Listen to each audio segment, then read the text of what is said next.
বন্ধুসকল নমস্কাৰ। আশা কৰোঁ সকলো ভালে কুশলে আছে। 10 মিনিটমান আগত ফেচবুকত এটা পোষ্ট পালোঁ। NKTV প্লাছে এটা পোষ্ট দিছে যে এটা সৰু কথা।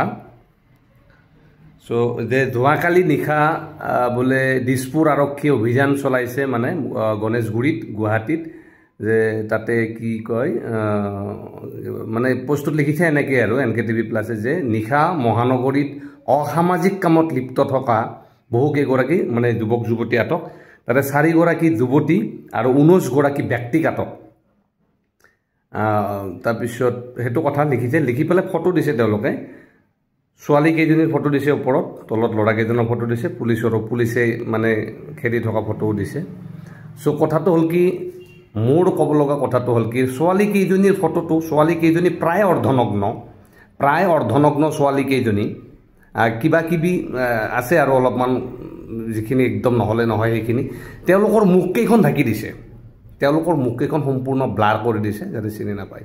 কিন্তু ল'ৰাকেইজনে 19জন যে ল'ৰা, এওঁলোকক মানে এনেকৈ বহুৱাই পেলাই 3টামান শাৰীত সম্পূৰ্ণ ক্লিয়াৰ ফটো একদম ধুনীয়াকৈ দিছে আৰু। আচ্ছা, কথাটো মোৰ কুৱেশ্যনটো হ'ল কি, তেওঁলোকক নাৰীৰ এই যে যিকোনো কথা বাৰ্তাত আমি যে ভিডিঅ'বিলাক দেখা পাওঁ, ভিডিঅ' হওক অডিঅ' হওক, সামাজিক মাধ্যমত দেখা যে পাওঁ, টিভি চেনেলবিলাকতো, তেওঁলোকে কি তাৰমানে কি মানে ছোৱালীবিলাকৰ যিমান যি কামত মানে লিপ্ত থাকিলেও যে তাৰমানে মুখকেইখন যে ঢাকি দিয়ে, ব্লাৰ কৰি দিয়ে বা কিবা কাপোৰেৰে ঢাকি ৰখাৰ সুবিধাটো দিয়ে। কিন্তু এইটো সন্মানৰ খাতিৰত, তেওঁলোকৰ সন্মান বা নিৰাপত্তাৰ খাতিৰত নিশ্চয় সন্মান যদি হয়, যদি সন্মানটো তেওঁলোকৰহে ৰক্ষা হ'ব লাগে নেকি, ল'ৰাবিলাকৰ নালাগে নেকি? সন্মান বোলা বস্তুটো কি নাৰী আৰু পুৰুষ বুলি ভেদ কিয় কৰা হয়? এইটো কিবা ভাৰতৰ সংবিধানত বা ভাৰতৰ কিবা আইন ব্যৱস্থাত লিখা আছে নেকি? জানা মানুহে মোক জনাব অনুগ্ৰহ কৰি কমেণ্ট কৰি। মই এইবিলাক ইমান অধ্যয়ন কৰা নাই এতিয়ালৈকে, নিশ্চয় চেষ্টা কৰিম।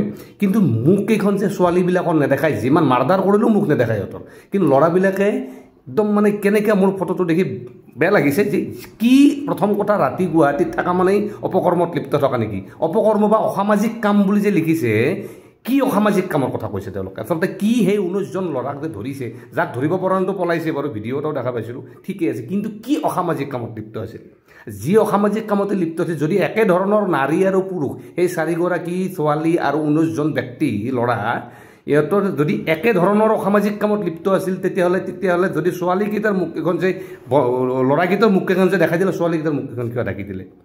এইবিলাক বহুত চিন্তা কৰিবলগা কথা। সন্মান যে আমি যে কৈ মানুহে মহিলাক সন্মান কৰিব লাগে, নাৰীক সন্মান কৰিব লাগে, পুৰুষক সন্মান কৰিব নালাগে নেকি?